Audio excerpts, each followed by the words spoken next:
السلام علیکم۔ میرا دل بری طرح سے دھڑک رہا تھا۔ مجھے شاہ سے بہت خوف محسوس ہوتا تھا۔ میں جتنا اس شخص کی نظروں سے بچنے کی کوشش کرتی، وہ نہ جانے کیوں اس جگہ پہنچ جاتا جہاں میں ہوتی تھی۔ بے شک وہ لوگ شہر میں رہتے تھے، لیکن جدی پشتی جاگیردار تھے، اور جاگیردار ایسے شوق رکھتے ہیں کہ گھر کی ملازمہ سے اپنا دل بہلا سکیں۔ میں اپنی والدہ کے ساتھ جب سے اس گھر میں ملازمت کرنے جا رہی تھی، میں نے محسوس کیا تھا کہ مالکن کا چھوٹا بیٹا شاہ مجھے ٹوک ٹکی باندھے دیکھتا رہتا۔ مجھے اس وقت بہت ڈر لگتا تھا جب مالکن مجھ سے شاہ کے کمرے کی صفائی کرنے کے لیے کہتی، کیونکہ وہ گھر پر ہوتا تھا، اس لیے مجھے اکیلے اس کے کمرے میں جاتے ہوئے ڈر لگتا۔ وجہ یہ تھی، جب میں پہلی بار اس کے کمرے میں صفائی کرنے گئی، اس وقت وہ LCD پر ناصیبہ سی غیر اخلاقی فلم دیکھ رہا تھا۔ جیسے ہی میں کمرے میں آئی تو میری نظر اس LED پر پڑی تو میں نے فوراً سے نظریں جھکا لیں اور کمرے کے دروازے پر ہی کھڑی ہو گئی۔ اس نے ایک نظر مجھ پر ڈالی، کہنے لگا، رک کیوں گئی؟ آؤ کمرے کی صفائی کروا کر۔ مجھے لگا تھا کہ میری موجودگی کی وجہ سے وہ TV بند کر دے گا یا پھر چینل بدل لے گا، لیکن مجھے حیرت ہوئی کہ میرے اندر آتے ہی اس نے والیوم کچھ اور اونچا کیا تھا۔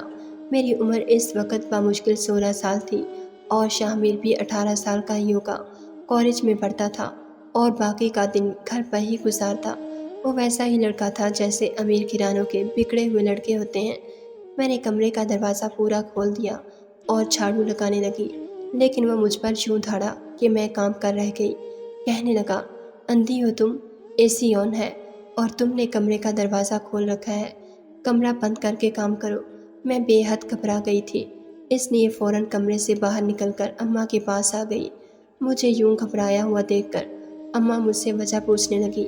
میں نے کہا، مجھے اس شاہ سے ڈر لگتا ہے، میں اس کے کمرے کا کام نہیں کروں گی۔ میری بات سن کر اماں نے مجھ سے کہا، تم برتن دھو دو، چھوٹے صاحب کے کمرے کی صفائی میں کر دیتی ہوں۔ اگلے چند روز امی ہی اس کے کمرے کی صفائی کرتی رہیں۔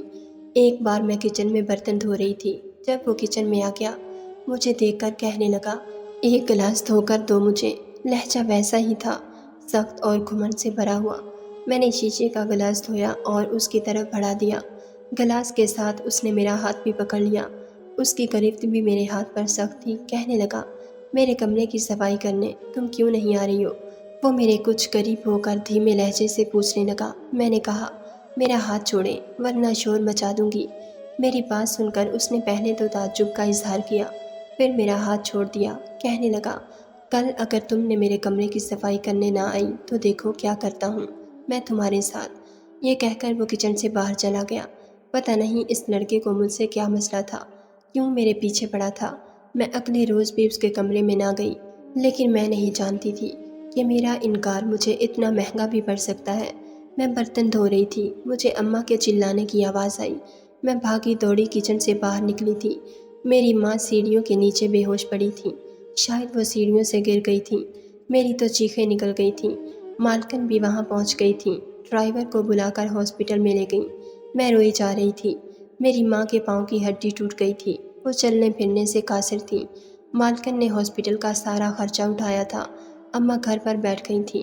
2 دن تو میں بھی کام پر نہیں گئی۔ تیسرے دن اماں مجھ سے کہنے لگیں کہ مالکن کے ہم پر بہت سے احسانات ہیں، اس لیے تم کام پر چلی جاؤ۔ بات تو اماں کی بھی ٹھیک تھی۔ انہوں نے اماں کو بند مٹھی میں کئی ہزار کے نوٹ دیے تھے تاکہ مشکل پیش نہ آئے۔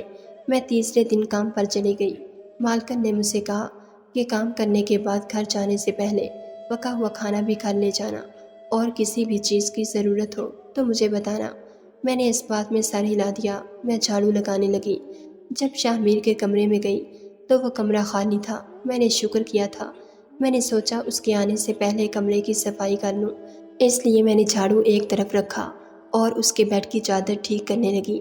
لیکن جیسے ہی میں نے تکیہ اٹھایا، جو کچھ تکیے کے نیچے مجھے نظر آیا میں دیکھ کر بری طرح سے گھبرائی تھی۔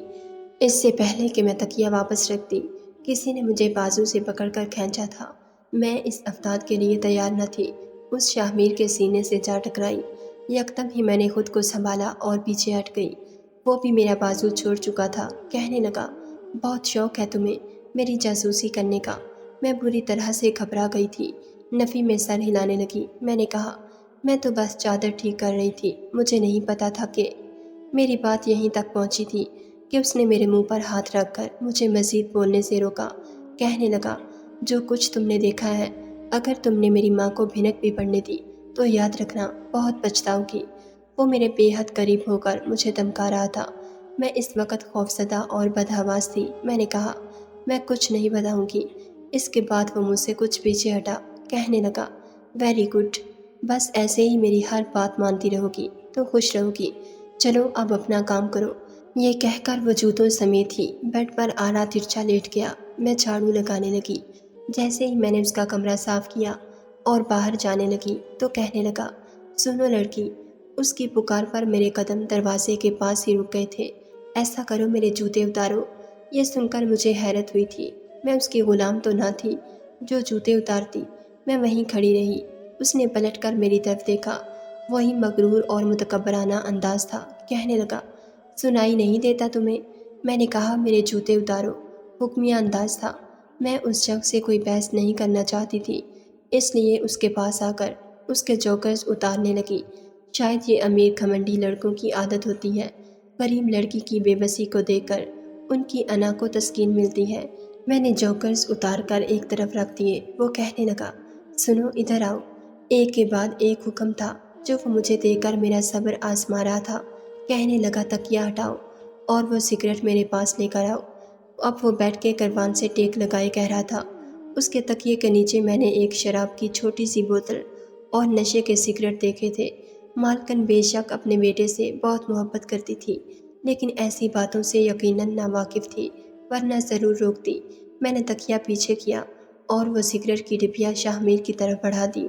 وہ کہنے لگا، اس میں سے سگریٹ نکالو اور میرے منہ میں رکھو، پھر لائٹر سے جلاؤ۔ یہ سن کر مجھے شدت سے غصہ آیا تھا۔ میں نے کہا، میں یہ نہیں کر سکتی، یہ میرا کام نہیں۔ میری بات پر وہ ہنسنے لگا۔ کہنے لگا، مجھ سے انکار کرنے کا مطلب سمجھتی ہو؟ اس کی بات پر میں نافہم سی تھی۔ وہ اٹھ کر کھڑا ہوا اور چلتے ہوئے میرے مقابل آ کر کھڑا ہو گیا۔ کہنے لگا، یاد ہے کچھ دن پہلے بھی تم نے میری بات سے اختلاف کیا تھا کہ تم میرے کمرے کی صفائی نہیں کرو گی، اور بدلے میں نے تمہاری ماں کی ٹانگ توڑ دی۔ یہ سن کر میں دنگ سی رہ گئی تھی۔ یہ کیسی حقیقت تھی جس سے میں واقف ہو رہی تھی؟ یہ کہہ کر وہ ہنسنے لگا تھا۔ سرف والا پانی میں نے ہی سیڑھیوں پر پھینکا تھا۔ تمہاری ماں سیڑھیوں سے ایسا پھسلی کہ سیدھا ہاسپٹل پہنچ گئی۔ اب دیکھو، آ گئی نا تم میرے کمرے میں۔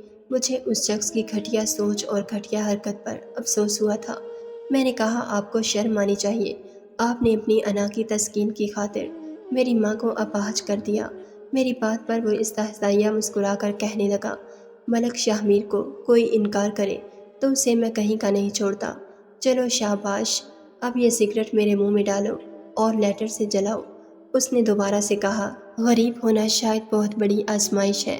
یہ امیر لوگ بھی غریبوں کی چند ضروریات کو پورا کر کے انہیں اپنا غلام سمجھتے ہیں۔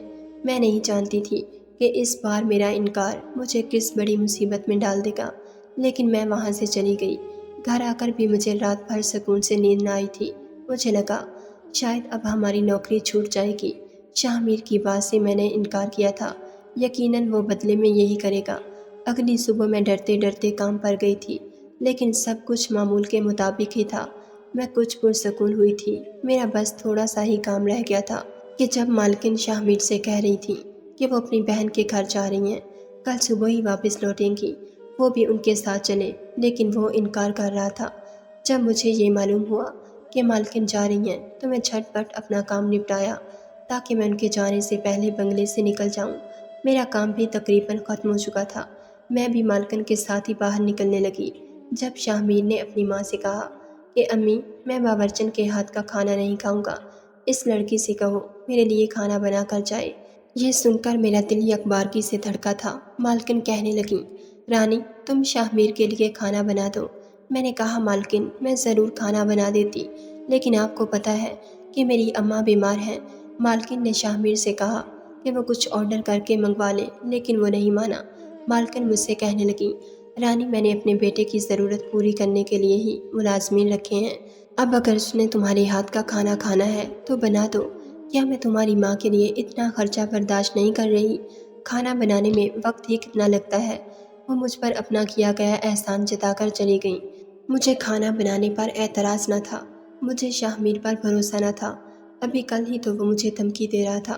میں نے جلدی سے کچن کا رخ کیا اور باورچن سے پوچھنے لگی کہ شاہ میر کیا کھائے گا۔ اس سے پہلے کہ باورچن کچھ بتاتی، شاہ میر کچن میں آ گیا۔ باورچن سے کہنے لگا، تمہاری چھٹی ہے، تم اپنے گھر جاؤ۔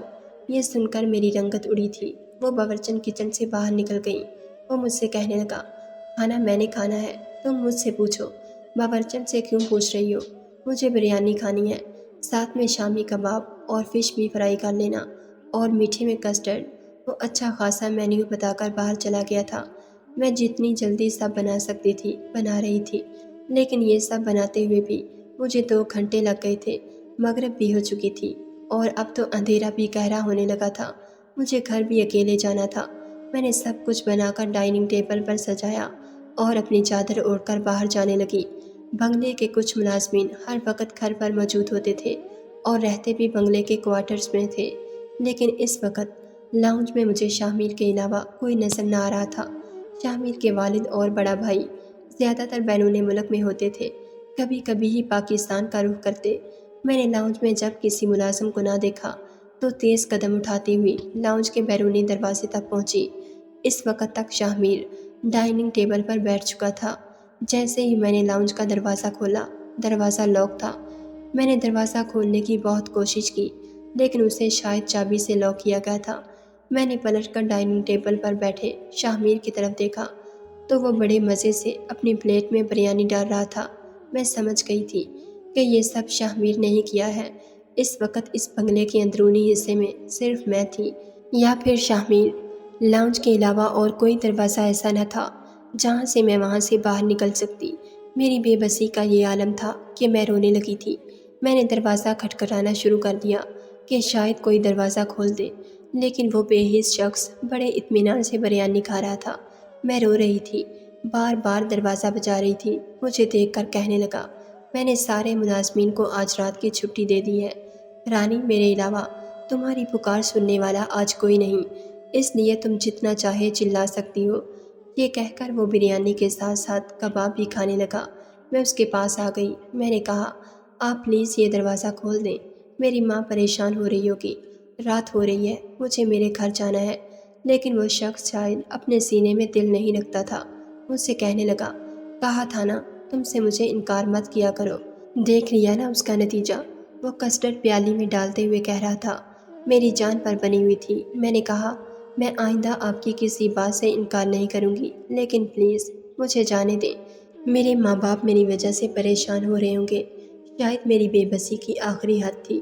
میں نے اس کے سامنے ہاتھ جوڑ دیے۔ وہ کہنے لگا، دیکھو رانی، بات یہ ہے کہ اگر کوئی میری بات سے انکار کرے تو مجھے اس پر غصہ بہت آتا ہے اور میں بدلہ لیے بنا نہیں چھوڑتا، لیکن تم میری منت سماجت کر رہی ہو تو ٹھیک ہے۔ اس نے کسٹرڈ کھاتے ہوئے کہا۔ یہ سن کر میری جان میں جان آئی تھی۔ میں نے اپنے آنسو پوچھے اور کہا کہ وہ مجھے چابی دے دے۔ میری بات سن کر کہنے لگا، چابی بھی دے دوں گا، اتنی بھی جلدی کیا ہے؟ پہلے یہ برتن اٹھاؤ، یہاں سے سب ملازم تو جا چکے ہیں، اب یہ کام تو تمہیں ہی کرنا پڑے گا۔ میں کوئی بھی بحث نہیں کرنا چاہتی تھی۔ میں نے گھڑی کی طرف دیکھا، 8:30 بج رہے تھے۔ میں رونے لگی۔ جلدی سے سب کچھ اٹھایا، سمیٹا، برتن دھوئے، اور جب کچن سے باہر آئی تو شاہ میر لاؤنج میں نہیں تھا۔ اس کے کمرے کی لائٹ آن تھی۔ میرا جی چاہا پھوٹ پھوٹ کر رو دوں۔ میں اس وقت اس کے کمرے میں نہیں جانا چاہتی تھی، لیکن مجھے چابی لینی تھی جو اس بے حس شخص کے پاس تھی۔ میں اس کے کمرے کے باہر ہی کھڑی رہی، کمرے پر دستک دی۔ وہ کہنے لگا، دروازہ کھلا ہے، اندر آ جاؤ۔ میں نے ذرا سا دروازہ کھولا اور بیڈ پر ٹیک لگائے بیٹھا تھا۔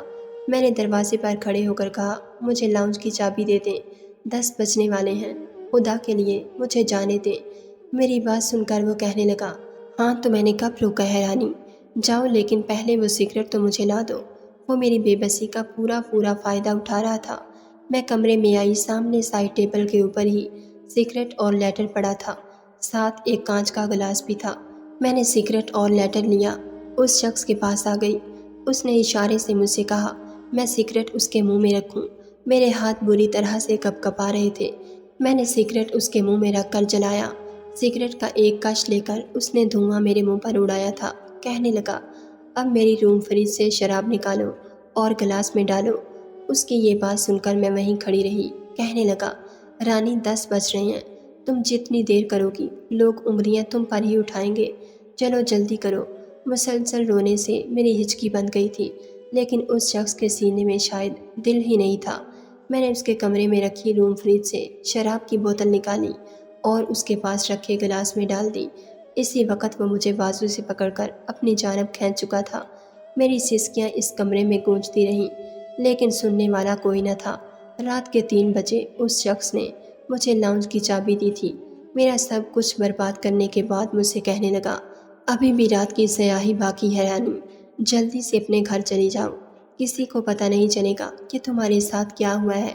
اس کی بات سن کر میرا جی چاہا میں اس شخص کا قتل کر دوں، لیکن یہ شاید میرے اختیار میں نہ تھا۔ میں نے کہا، جیسے تم نے مجھے برباد کیا ہے، خدا کرے تم بھی برباد ہو جاؤ، تمہیں کبھی چین نہ آئے، تم روتے رہو، کوئی تمہارے بھی آنسو پونچھنے والا نہ ہو۔ یہ کہہ کر میں نے چابی لی اور باہر چلی گئی، لیکن میں اپنے گھر نہیں گئی تھی، بلکہ میرا رخ مین روڈ کی طرف تھا۔